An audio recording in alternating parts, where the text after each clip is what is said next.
just give a quick introduction for what Tom will hopefully be talking about shortly, and the subject of governance, and try and connect it back to the Energy Institute and the Institute for Sustainable Development. So we have, obviously, within those institutes, research going on the subject of greenhouse gas emissions, sustainability, and we often find ourselves as academics maybe working as specialists on the engineering or the economics of that topic, interacting with the policy space. And we found this, if I can use an example from our own activity in the research group that I work in to do with shipping, we find this quite often that we're interfacing with United Nations agencies who are trying to come up with policy to do with greenhouse gas emissions from shipping. And having sort of found myself in those plenaries which look very much like this photo here, and been part of discussions and debating with member states, simply to try and understand what research we could be doing as a group and how we could feed our research into those forums more, became very interested in the subject of governance and how it works in practice.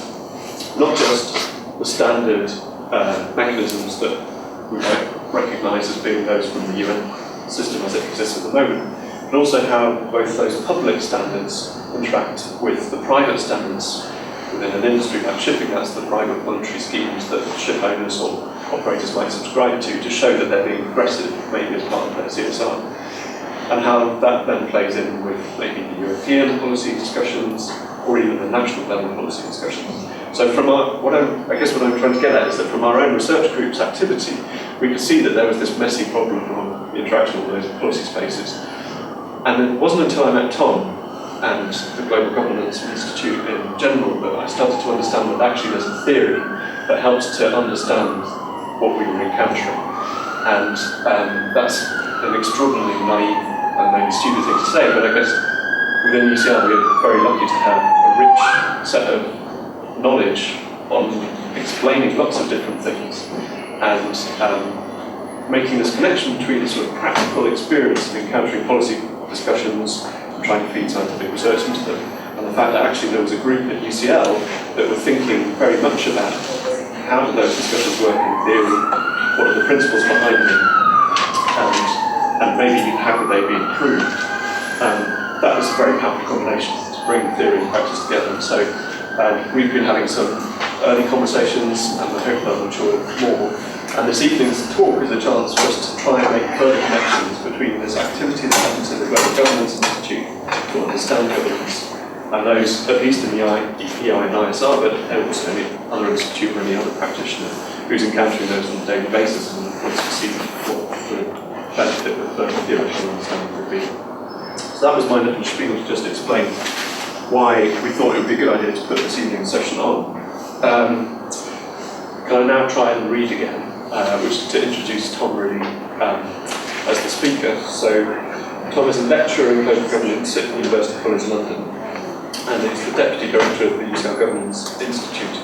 He has a DPhil in politics from Nuffield College, Oxford, and has held research fellowships at Harvard and New York University Law Schools. His interests lie at the boundaries of global governance, international organisations, and transnational politics of human rights implementation. And he's co-editor in lots of journals and publications, as you would expect of someone that's leading. So, without further ado, I will hand over to Tom to talk for about 30 minutes, and then we'll have questions. And as Tom just said to me, this was the bit that he was most interested in. So please do save some good questions to get the discussion going, because we've got about 20 minutes to do that, and then there'll be a last topic. Thanks very much.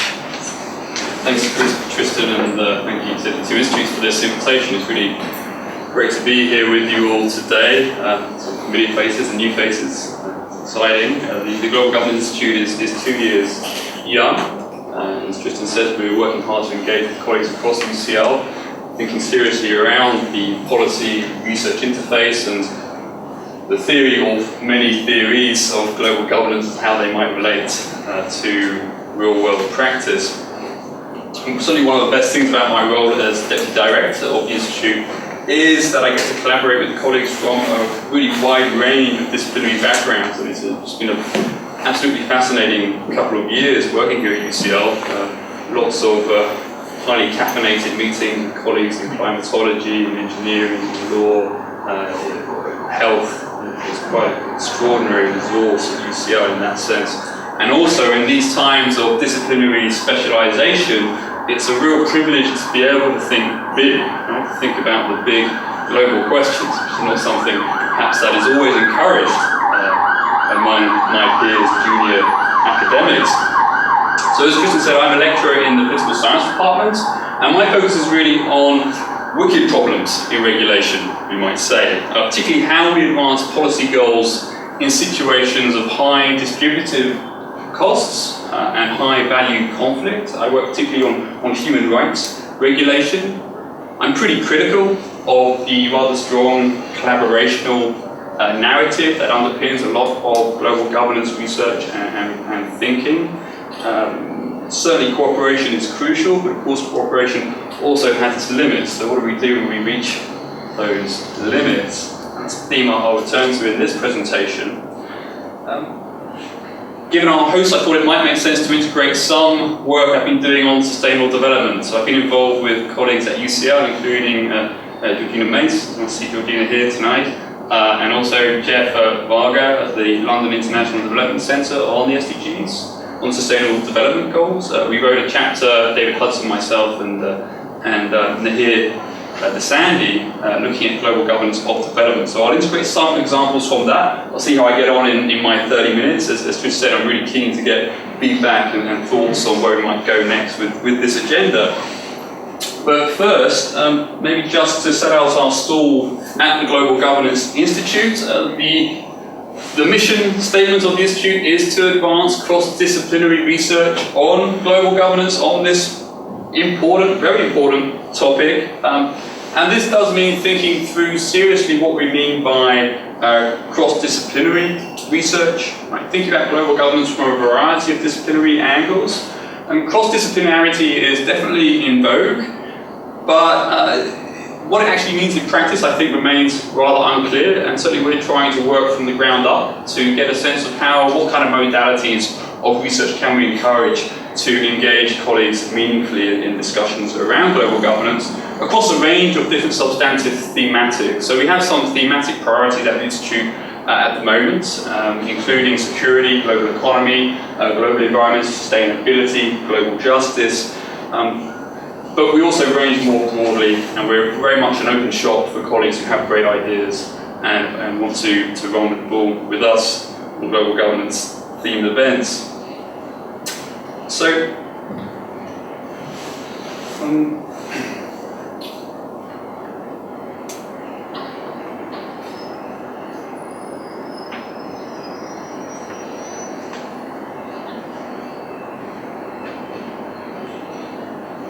sorry, I just lost my notes, so I might have to just freestyle at this point. Yeah, I mean, essentially, we have a range of colleagues working across different disciplines, and we have a range of priorities at the Institute itself. We're working principally to, in a way, ground an agenda in a grassroots activity. That our priority in the first 2 years has been very much grassroots mobilization within UCL. We're looking now to reach out and engage with colleagues and practitioners outside the university, and that's really what we're focusing on in our third year. And so it's really great to have this opportunity to meet with you all.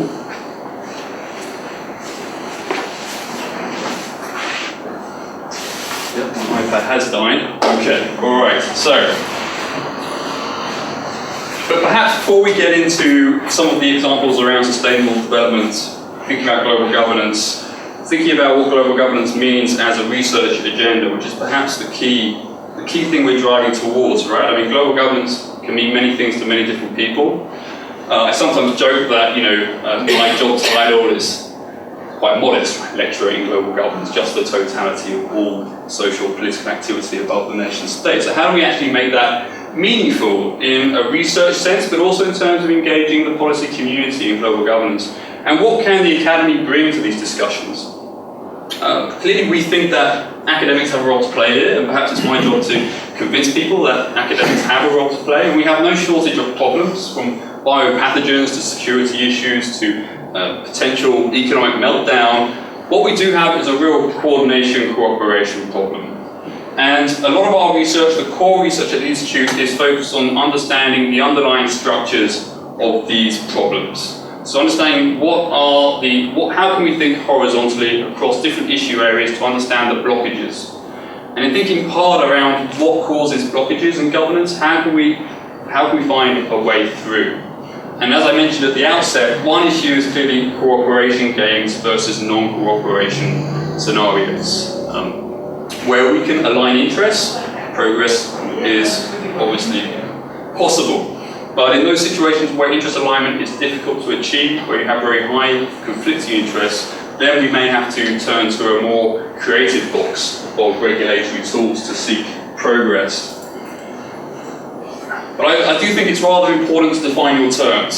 So what do we mean by global governance? I'm not going to subject you to a multitude of definitions, which is what I do to my students. Definitions run on and on for slides, but I think it is useful to indicate a few vantage points. So when I got to UCL, I sat down with some high-profile individuals within UCL who have various eclectic backgrounds in the policy world, government, and elsewhere. And they would sort of say, well, look, I mean, global governance is really just a realm of governmental organisations, membership, and voting. And I would respond, well, yes, that's certainly a very important component of it, but it's certainly not the whole. And in some ways, it's a rather narrow, partial understanding of global governance as we find it today. What we find really in the modern era is a massive expansion, a pluralization of actors, of structures, of mechanisms within a transnational global space. And obviously it's important to keep those distinctions, international, transnational, in mind. As this quote sort of refers to, this was a seminal contribution in the early 90s, James Rosenauer. Global governance is, in a way, a descriptor. It's an expansive descriptor. It seeks to identify what are significant shifts in terms of institutional density above the nation state, in terms of pluralization of actors, be they public or private or hybrid, in terms of rule systems. But it's also subject to critique for that reason, in that is global governance really just a descriptor? Is it just add actors and processes into the international organisation mix and stir, or can we aspire to something more? Can we aspire to theories of global governance? And if we do aspire to a theory of global governance, a theory of effective governance, that we might apply across different issue areas, be that climate regulation or health regulation, what do those theories look like? And a lot of the emphasis right now in the scholarly debate is on these kinds of mid-range theories, trying to get some traction within narrow parameters under certain scope conditions to understand why we see success in some areas and failure in others. And clearly, it is a much more complex domain we encounter today. So if we look at sustainable development, we go back to the 1972 Stockholm Conference. This is not the kind of Venn diagram you would have found at that time, right? It would have been much more centralized, much more hierarchical, much more intergovernmental. And this is just the UN system, right? Obviously, this does not encompass all the different private corporate actors that are involved in sustainable development, but just the UN system, we have all of these overlapping, interacting spheres. So fragmentation, regime complexity, these are all really important dynamics today to grapple with. But global governance is also a political program. It's in a way a normative call to arms. It's a response to what was regarded as a very sterile debate within international relations, which focused almost solely on interstate relations throughout much of the Cold War. And I think global governance is also a response to frustration that this actually really is very important, that we need to harness multiple authorities, be they public, private, be they local, regional or international, to achieve a more stable and just world order. But of course, it does pose very serious coordination challenges. And to achieve that outcome,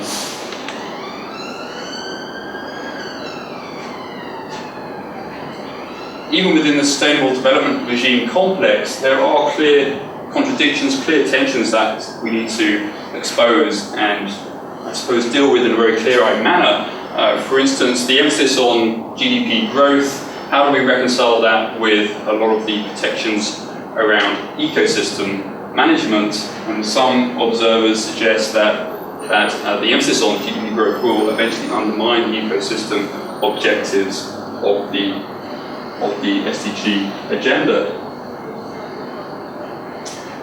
And as I mentioned, the GGI is really here to try and galvanize cross-disciplinary collaboration in a way which makes sense. So we're working hard to devise a language, a productive language, which can bring both those who are sort of soaked in the regulatory scholarship in public policy with scientists, with engineers. Can we actually arrive at a language which can advance meaningful collaboration around ways through the blockage, and in particular thinking about how to bring the vertical expertise of individuals with very in-depth knowledge within their particular fields and domains into contact with those who perhaps have a more horizontal, lateral approach to regulatory problem solving.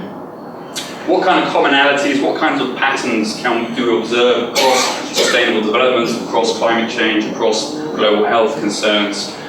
We're doing a lot of brainstorming in those terms, and we hosted a series of event scoping workshops to try and generate exchange of information and lessons learned and insights from across different regulatory problems, including business, human rights, and others. And there's no doubt that about 169 targets in the SDG agenda is a very ambitious agenda. And when we think about all of these individual targets, we want to be very clear as to the particular problem structure different targets present. As I mentioned, cooperation versus non-cooperation might be a baseline feature of some, and clearly more progress is going to be possible in some areas than others. There might be more, as I say, low-hanging fruit here, and other more structural issues that are going to be much more challenging. And I think in the discussions we had on the SDG agenda that I was involved in, that was a key issue, is how do you reconcile different aspects, different targets that may be in tension with one another. And I do have examples on my iPad. Apologise for that. I'll be very happy to share my notes with you.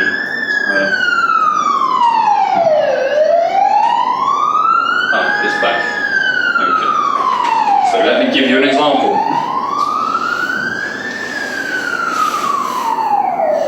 Yeah. So achieving delivery of these objectives is likely to hinge on mitigating the negative interactions across these different substantive domains. And there's clearly an inherent tension between assuring all people have access to adequate, affordable, safe and nutritious food, while also phasing out all forms of agricultural support subsidies. So just getting a handle on the broader regime complex and the broader negative externalities that different kinds of targets may produce, particularly when they come into conflict with other targets within the same regulatory program. Now I'll develop some of these complications a bit further in just a minute, but what are we getting at when we talk about the third generation of global governance research? So on generation 1, we locate this probably fairly logically in the earlier interstate reality, so very much focused on formal mechanisms. So the Rio Declaration of 1992 is seen as the high watermark for international norm setting, and we did see important successes. So ozone depletion, transboundary air pollution, dumping waste in the high seas, whaling, governance of the Arctic. But colleagues have studied in much greater detail than myself, these successes often reflected unusual conditions, including small country bloc negotiations, interest convergence, low domestic adjustment costs, and market-friendly solutions. These were, I think, we realise after the fact quite unusual conditions, particularly when we apply them to the far more ambitious scope of governance programs such as the SDGs. So in one sense, our call for a new generation of research responds to a profound sense of governance deficit in the corridors of power among policy makers, but also within the scholarship. I mean, there is an audience, a scholarly audience for this call as well, a big one actually. We're getting a lot of positive feedback to this call for a third generation to try and shift the focus towards a more rigorous assessment of both systems of governance, so these big regimes, but also the micro processes. You know, under what conditions would we expect governance agents to advance their regulatory objectives? And we see this, of course, in the policy world as well. So Anne-Marie Slaughter's recent hailing of the climate deal in Paris as a new model for effective global governance. The emphasis in the Paris Agreement is on revisability, on periodic review, on transparency, stakeholder participation, as opposed to binding legal obligation. Is this so new? I'm not so sure. Certainly scholars in law, scholars in public policy fields and so on have extensively studied these kinds of experimental governance techniques. And we know quite a lot about the strengths and limitations of voluntary bottom-up governance versus perhaps more hierarchical command and control governance. So part of our role, as we see it, is to try and bring these communities into dialogue, to encourage sort of cross-fertilization both within the academy but also with policymakers.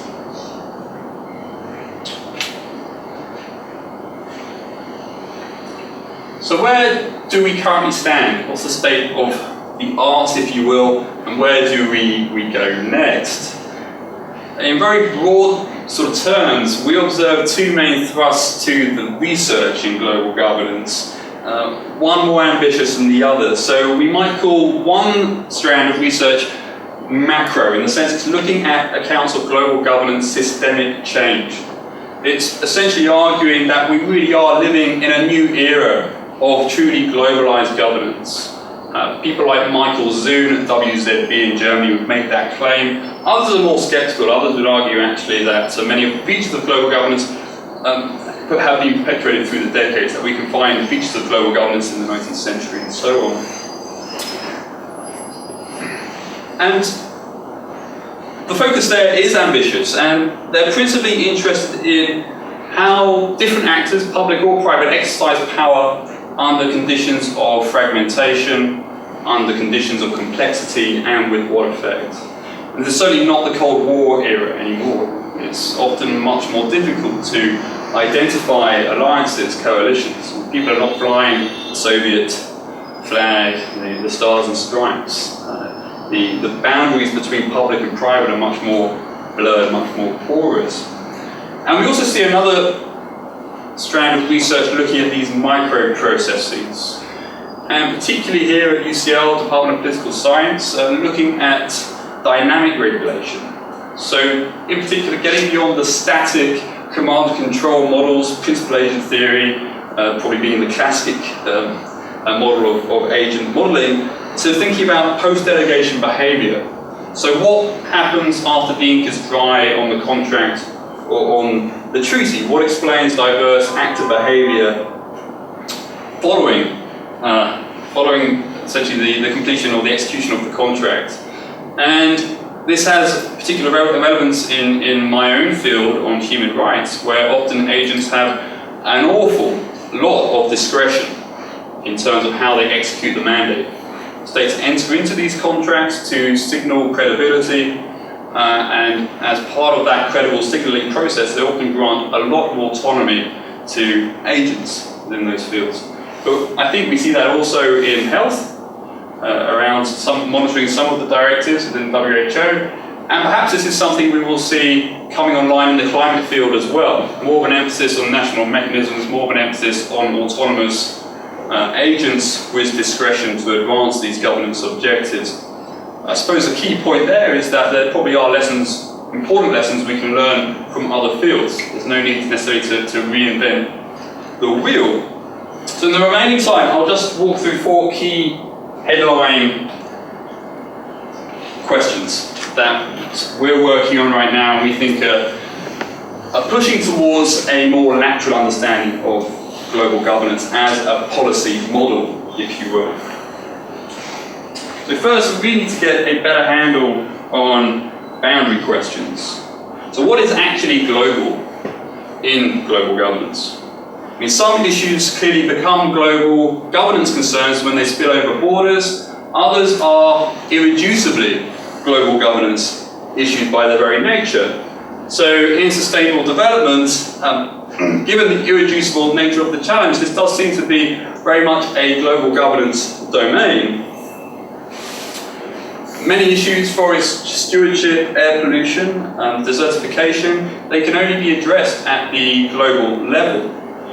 But we would also suggest that those issues that have conventionally been understood as domestic or sovereign concerns, such as poverty eradication, education, non-communicable disease control, they may also have a very crucial global dimension, especially as we observe the policy space for delivering public goods being increasingly circumscribed by prescriptive economic models, by intrusive transnational trade regulation.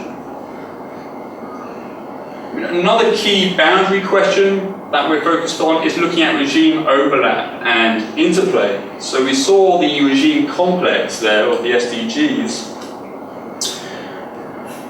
For too long, scholars have really focused on global governance as distinct games within individual regimes, focusing on incremental gains on the margins and not really taking into account the interactive effects across those regimes. But if we think of sustainable development as a political system, the borders of this system are mainly to other functional subsystems or other regimes, which will have their own logics of action, their own interest arrays, be that in trade, economy, health, or scientific fields. And we need to pay much more attention to where the problems arise, where are the fundamental differences and interests, where do they erupt? And that's highlighted here in characteristically forceful terms by Philip Alston, professor at NYU and a UN human rights official. Professor Alston is lambasting one of the biggest focal actors in the development field for their ambivalent position on human rights protection. And increasingly the boundaries across these regimes, they are being exposed and interrogated. And not to overly do down the World Bank, but they do find themselves in some difficult situations. They're currently being sued by Earthrights for financing a coal-fired power plant, which the local community claims has, destroyed fishing stock, contaminated the local environment. So these focal actors within the development regime, they are also having to work out rather serious apparent contradictions, cutting across different priorities, cutting across different regime areas. If we look at the SDG commitments, such as assisting developing countries in attaining long-term debt sustainability, that will almost certainly conflict with the financial rules of international financial institutions. So how will those kinds of tensions and contradictions play out? It's really going to be a question of politics, and if it's a question of politics, then we need to obviously also take very seriously issues of asymmetries between different negotiating parties. Maybe the key question here is, does the SDG agenda pay enough attention to these potential incompatibilities at the boundaries? Dealing with very powerful actors operating under very different conditions, subject to competing pressures. A second key point that we're keen to advance research on across areas is accurate problem identification. We think we need much more accurate, empirically driven problem identification. So we certainly see the limitations of standard control, command and control, legal models. This is apparent in the environmental field. particularly, but we see that across all sorts of different fields. This striking out into more experimental territory to try and nudge actors into a position of cooperation. However, the jury is really out on how effective these kinds of voluntary regulation programs actually are in practice. And strangely enough, the UK Royal Society for the Protection of Birds is one of the few organisations to have actually conducted a global review of self-regulation. And it found that in 82% of the schemes it assessed, voluntary measures failed. It's a rather interesting report, worth having a look at. It's quite thorough and yeah, very interesting. This finding likely has much to do with the underlying problem structures across different regulatory problems. And simply put, success is just more likely when you can achieve that interest alignment. In the SDG field, take a concrete example, the prospects for strengthening the implementation of the WHO, the World Health Organization framework on tobacco control, for example, presents a very different problem structure in terms of existing cross-sectoral capabilities, interest alignment, and implementation mechanisms, compared to, say, reducing by half global food waste and production and post-harvest food losses. Perhaps it seems obvious, but it would be very misleading to focus on regulation of tobacco as an exemplar for all sorts of reasons. You know, it's a special product, it's a highly concentrated industry, it's run by perhaps dubious individuals. Different goals are going to require tailoring in terms of interventions based on different regulatory models. But even if we think about perhaps a related concern, non-communicable diseases driven by profit-seeking corporations, poor diet, this is also likely to map very imperfectly onto the tobacco regulation model. Maybe the key insight here for us is that we need to be much more specific about instrument selection and instrument effect, whether that be taxes or regulation or voluntary codes or public information campaigns, national action plans. We need to be much more specific on how they matter, how the different instruments matter, how do they interact, how do they combine to advance a regulatory objective, what is our evidence base?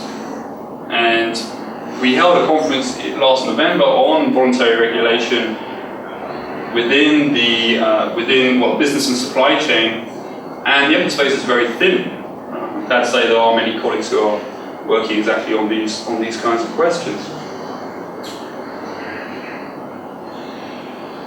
And this, of course, bears on the issue of implementation, particularly local politics of implementation. Drawing up conventions, international treaties, is relatively easy compared to delivery. I mean, delivery falls on the street-level bureaucrats who have to mediate between different stakeholders, be they market, consumers, civil society. We have a very long history of global goal setting in the SDGs, but actually very little goal setting at the national level. So global governance was incorporated into the Millennium Development Goals in Goal 8, but there was no domestic governance goal. Goal 16 of the SDGs is to promote peaceful and inclusive societies for sustainable development, provide access to justice for all, and build effective, accountable and inclusive institutions at all levels, is therefore genuinely novel and important, we suggest. But clearly, when we turn to implementation, global norms, global standards, programs of action will inevitably meet domestic configurations of power. And that's why it's so important to identify who are these street-level bureaucrats who are tasked with actually delivering global governance programs on the ground. So even in governance regimes that originate in multilateral settings, it really isn't just the international system out there, but tracing it down to how different governance programs and mechanisms alter politics in a particular territory. maybe an equally pressing concern, which I think is a really important question. So under what conditions can investment in public goods-oriented global governance actually produce political gains for domestic elites? How do we incentivize government to really buy in, invest in global governance, public goods, global governance?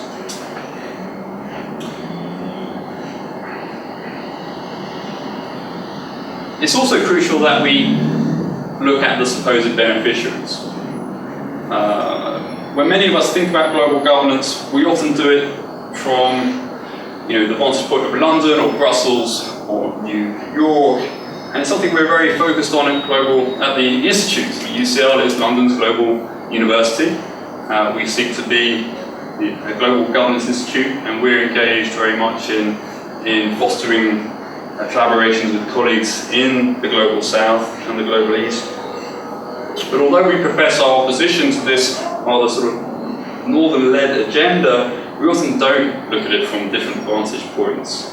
We don't always appreciate that governance programs are most often received by people in the Global South, in the Global East, who are on the receiving end of, say, UNDP implementation-sponsored projects around Lake Victoria, not sitting in the beautiful surroundings of UCL, but at the sharp end of the kind of local politics and contestation that can be provoked when global value chains land around.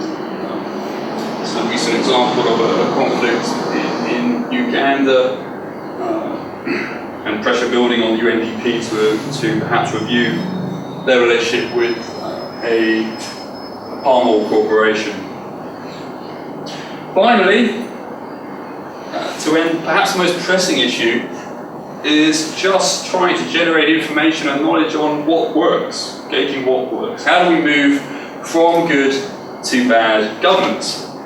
What is the nature and source of power? What is the distribution of power among actors? And how do the structural conditions within a regulatory domain enable or impede good regulation? The general consensus appears to be that the impact of global frameworks on sustainable development thus far has been underwhelming. We find similar criticism of the UN Environmental Programme in terms of limitations in its jurisdiction. It's confined to environmental protection. It has no authority to enforce environmental regulation. It suffers from chronic underfunding. And for many observers, not just in the environmental domain, but in human rights and elsewhere, the global machinery is not fit for purpose. So how do we make headway then at that regime level, that systemic level? That's the last slide, so I think I'll just maintain that in your minds. I'm not quite sure what's going on there. Can we, this is, I suppose, the ambitious mission statement of the Institute. Can we aspire to effective development governance? Can we aspire to effective global health governance? Or do we have to accept that for the foreseeable future, we can only have more sort of scattered insights into activities, initiatives, structures, processes that seem to be delivering the goods? So to what extent is effectiveness in any one case, say for instance the Montreal Protocol, contingent on contexts, complex configurations that are difficult to generalize? Or can we actually uncover the underlying structures of those individual instances and extrapolate lessons out to other domains and areas? Clearly, also in the SDG arena, there is a strong reliance on market mechanisms to secure credible commitments. That's a powerful influence on the governance repertoire that we see today. It is, we would suggest, nevertheless, incumbent upon policy entrepreneurs to recognise the limits of the market to provide public goods. And SDG governance is not simply a realm of harmonising interests, but it's also going to require very robust scaling up of political action by public authorities, by NGOs and other actors, the capacity to build broad-based coalitions of support.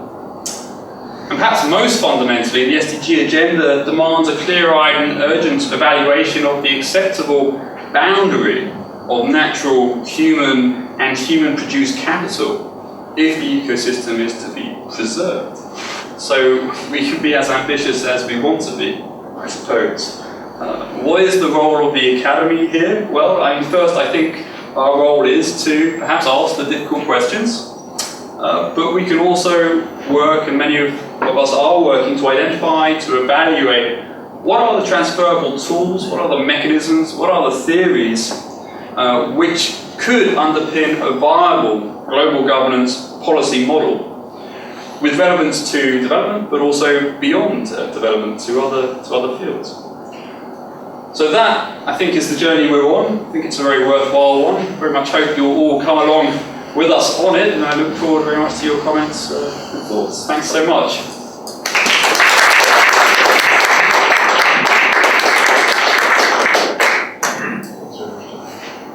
Oh yeah, okay, yeah, happy to field questions.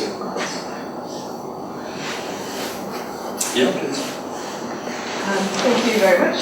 It was very interesting, a lot of food for thought. You mentioned at the beginning, but just one comment on the definition. So the definition of global governance includes something like achieving a stable and just world order. To that, I would add something about resources and working with the limitedness of resources we have we need to share on Earth. And related to that, I think you asked a really good question. To me, that's one question that we really should be working on more. Is how do we incentivize governments to invest in global governance? And I think that we have a real cultural issue, and I think the change perhaps should start from cultural and educational issues. So we've got national governments who are, in effect, if we take the example of the UK government, the role of civil servants and the role of ministers is to defend the interest of their people. So the people who vote for them and the citizens of one country. Now, because it is their role, it is then very difficult for government officials and civil servants to make decisions that are going to go beyond, that are going to benefit the greater good across different nations. So to overcome that, we obviously need to change perhaps our structures, but we really need to change our culture. So I think it's when it becomes a bit complicated because I think it's related to nationalism and how we whether it is an appropriate model, and how, if it's not, how we go about it.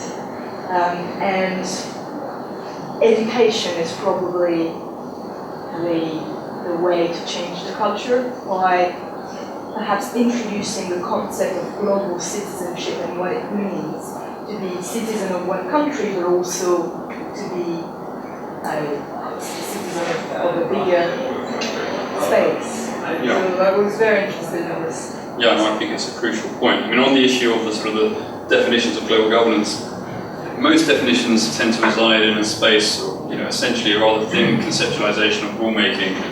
The normative content is not so prevalent within the scholarship, within certain constituencies. Some would argue that global governance is the natural heir to world government, which very few people advocate for currently within the academy. But in terms of sort of reconciling the normative content to perhaps the more sort of utility maximizing notions of global governance, and there's a very interesting project right now I've been involved in with Albert Wheel at the Department of Political Science on healthcare, so a new global framework convention on health, and really working through the issues of rationing healthcare, but also within a normative framework around ethics and concern for human well-being and so on. So that I think some of those concerns are really, really crucial, and they take on very pragmatic resonance when you apply those sorts of lenses. In terms of global citizen culture, that is, of course, I think really very important, and you can trace lineages back to Immanuel Kant, of course, cosmopolitanism and so on, and sort of intellectually that still resonates in the scholarship. Does it resonate so much in Whitehall or in down the local pub? I'm not so sure. I think it's, but absolutely, I think it's a very serious issue we need to engage with. I think there's a lot of uncertainties, particularly in terms of responding to the climate change, and governments are not willing to incur the domestic costs that they envisage would be entailed if they were to take really dramatic action. But as Robert Cohen said recently, when all the uncertainties look that bad, then surely we need to ensure dramatic action happens sooner rather than later. So hopefully that logic will eventually sway. Yes, over there at the back. Thank you. Maybe I'll take two questions. Since we've got a few hands down. Tony Czarneski, Sustensis. I agree entirely with the previous speaker.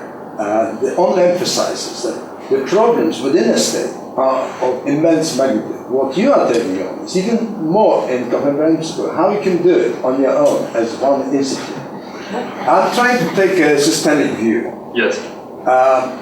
And I go to 2030 and go back to where we are today. How can we achieve the target, those 169 targets? Or there will be many more in the meantime, I think. Much more.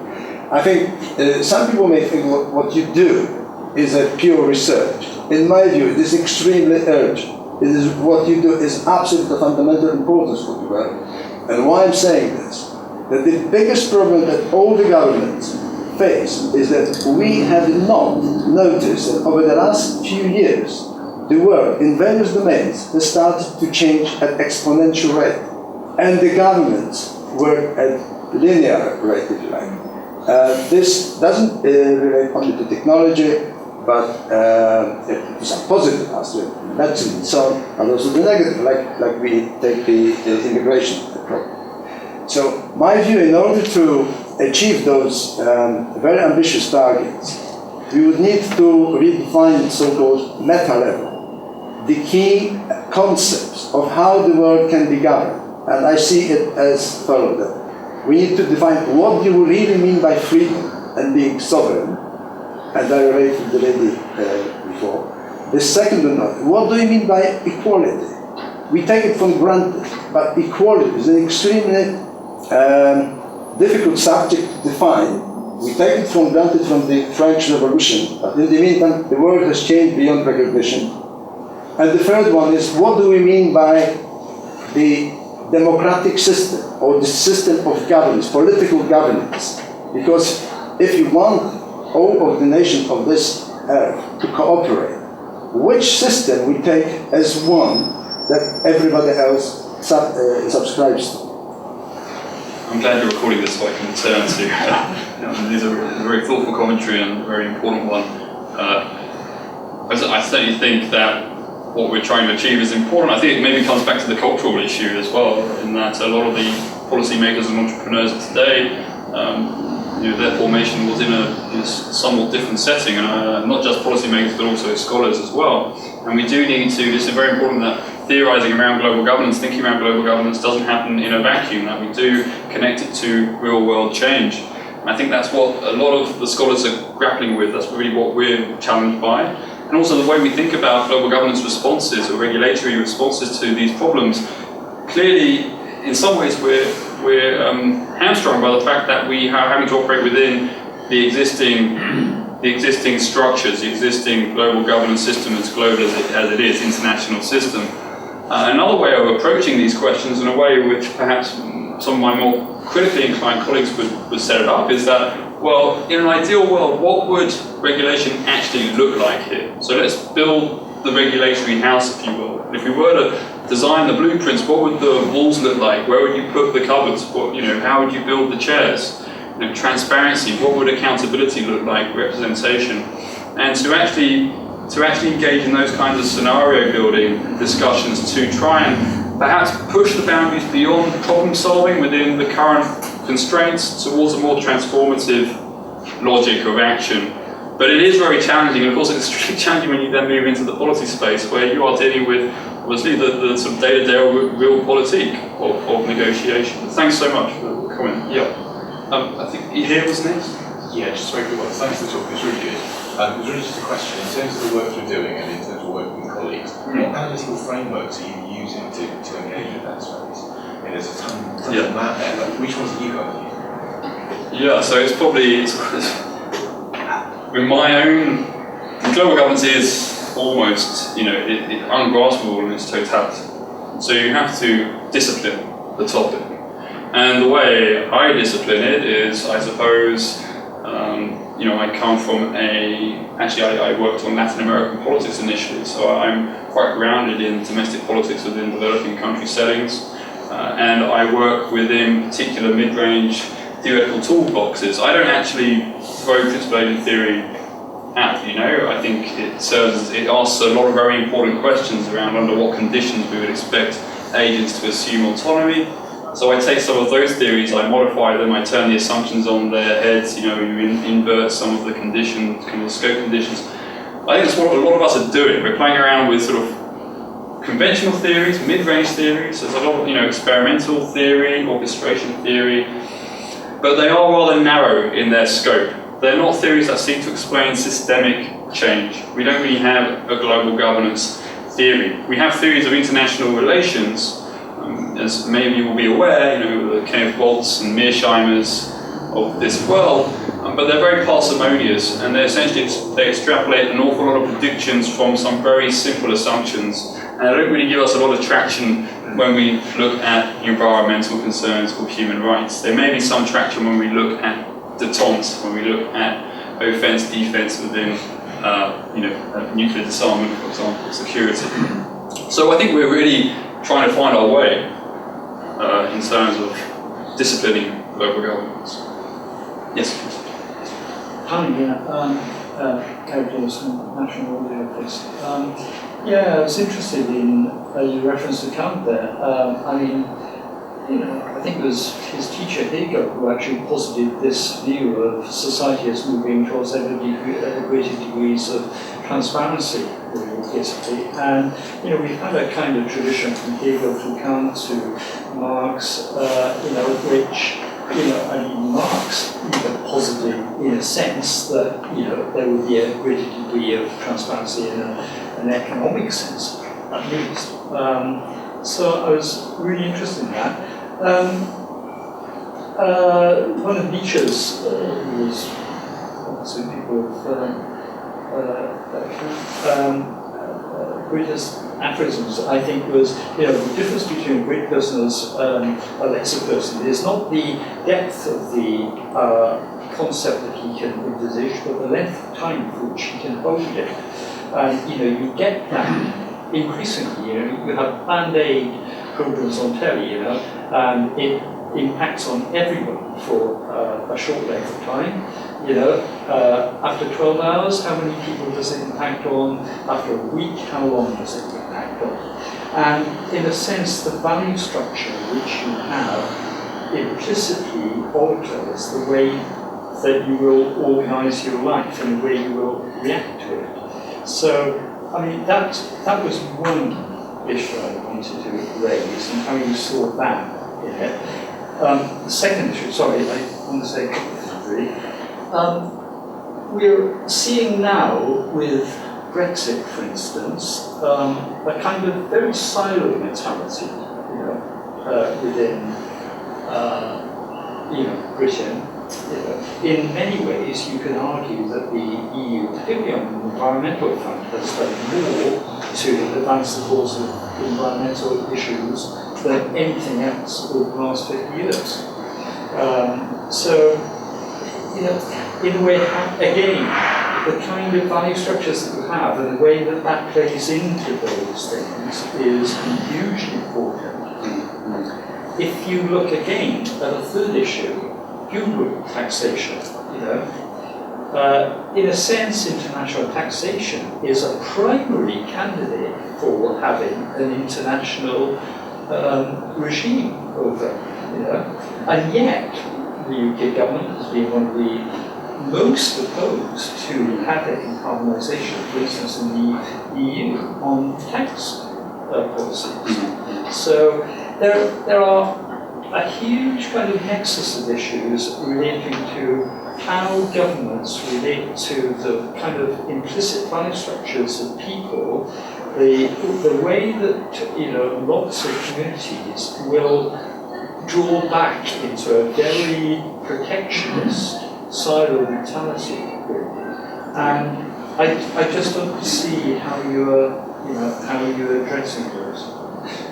Yeah. So certainly, I think the issue of the issue around history, value conflict, these have been underappreciated in a lot of the more, say, rational institutionalist understandings of regulation. There's no doubt about that. And I think there is a strong emphasis now, particularly perhaps just a response to the growth of the emerging markets and the global south and their role. I mean, this is really now manifesting as a key domain of inquiry. Thinking about the sort of the Kantian cosmopolitanism, international historians are doing very interesting work now that suggests that there was much more global governance activity than we would imagine in the 1940s and the 1970s. People like Andrew Powell, very interesting research. And of course, that ethos has been with us for 4 centuries. I mean, Thomas Paine said, my religion is to do good and my country is the world. I mean, this is something which is with us. But at the same time, we have this very strong response to insecurity, shall we say, this strong response to this sense of powerlessness and lack of control, which I suppose the irony of it is that a lot of these issues are out of our control, are transboundary in nature and will require transboundary cooperation to effectively respond to them, but they provoke a strong re-territorialization response among national populations. And that's something Ian Golden, of course, at the Martin School at Oxford has been working on extensively. The issue of culture and psychology is clearly sort of pervades all of this discussion, and I think we do need to engage more with psychologists in debate around global governance and regulation. Clearly, we have experts in economic psychology, like David Tuckett at UCL, nudge theory, of course, as well. But I mean, the psychology of the lack of response to climate change. I mean, there's now work coming online that suggests that we lack the cognitive ability to respond effectively to what they call the slow car crash scenario. Those are really important questions that go right to the heart of the matter. So if people have suggestions on who's working on those issues, I'll be all ears. We have a couple more questions here, please. We just need to explain the last 2, and if you can be quite concise, that'd be good. Okay. Yeah. Concise last 3, perhaps. Yeah. Yeah. Okay. My name is Maria Sierra. I'm from the City University. Thank you, Claude. And I'm from Colombia, so when you told me that you speak for Latin American policy, that's very fine. I have a very specific question, though, and it's related to the global governance on sustainable finance. Because after COP21, we have this massive investment in developing countries that probably now is the cross-border nature that we have in governance is money. And we are trying to invest everywhere in the world with money everywhere. So what is doing in global governance in finance related? Do you know anything about it? Yeah, I know a couple of things. All right, sure. Great. Here, please. Yes, you used 3 types of governance. The second one that you had doubts about the flexibility of law. Shouldn't the COP21 was more or less an announcement of global governance? it is the only time in history that the whole world has come together and made a decision, a coherent decision, and with everyone's agreement. I mean, that's announcing global governance. So the form of the governance that you were wondering whether the soft participation methods and so on will actually work. I mean, that isn't the strength of these soft techniques, the speed in which they can work as opposed to regulation of legal systems or international treaties, which are incredibly difficult. But participation can be instantaneous by global agreement with communications. And so isn't that part of the definition of the new governance? Okay. And finally? We made the assumption that global governance can only work because of the engagement of the most basic unit, that is the individual. Yet individuals today come out of the education system not equipped to engage, neither in terms of the education, where it is like civics, which is no longer taught, or because of their thinking, because they come out of the education system accustomed to only thinking once. I'll give a quick example. You get mathematics homework, you are told to use any approach to solve the problem. You are not told to solve the problem using 3 approaches to get to the same answer. So, since the citizen comes out not equipped, how can global governance work then? And how would you include that in the program? Yeah, great question. Well, I mean, on finance, I'm not a finance expert, and as someone said to me recently, never ask someone who works in finance to explain finance to you, because you won't understand anything. But I still am not going to try and explain finance to you, and probably you can explain it to me much better. But I do know a couple of colleagues who are working on global governance for finance. Helen Ray at the I think London Business School has been sort of flagged as perhaps the next Thomas Piketty in The Economist, the world in 2016. She's working on regulation of finance, very interesting research. And also, people like Saskia Sassen are very focused on finance as an extraordinary example of governance phenomena which seems to have completely slipped the constraints of state territory. So she's much more interested in systemic edges, systemic governance edges, not territoriality. And these sorts of governance domains, they do not abide by state sovereign territory anymore. So that's a whole field there. Internet governance also has certain parallels in those terms. In terms of whether Paris represents a COP21 as the first instance of global governance, I suppose I probably would disagree with you. I think that we trace it back with the most successful early instance. Well, one of the most successful would be the trade rounds. It's taken 50 years to arrive at an interstate legal adjudication system within the World Trade Organization. I think we do see, and that's probably the most robust operational turn to global governance in terms of implementation. And perhaps the environmental regulation will get there. The problem is that we don't have 50 years. We have a much shorter time frame. So we need to move much faster. I mean, as I said in the presentation, in some ways, the treaties and the conventions, that's the easy part. The really difficult bit is the operational turn to delivery, which then obviously relates to the question from the gentleman here. And that perhaps that's a very serious challenge. And it is something we are working with colleagues at the Institute of Education actually on, thinking around what is the role of education in these processes. And I will relay some of these thoughts back to them, connected perhaps to the issue of global citizenship as well. So thanks so much. Well, thank you very much, Tom. Thank you everybody for coming and joining us this evening. Thank you for your questions and comments and statements. But especially thank you to Tom for giving us an hour of his time and a fascinating talk on this subject and lots to reflect on.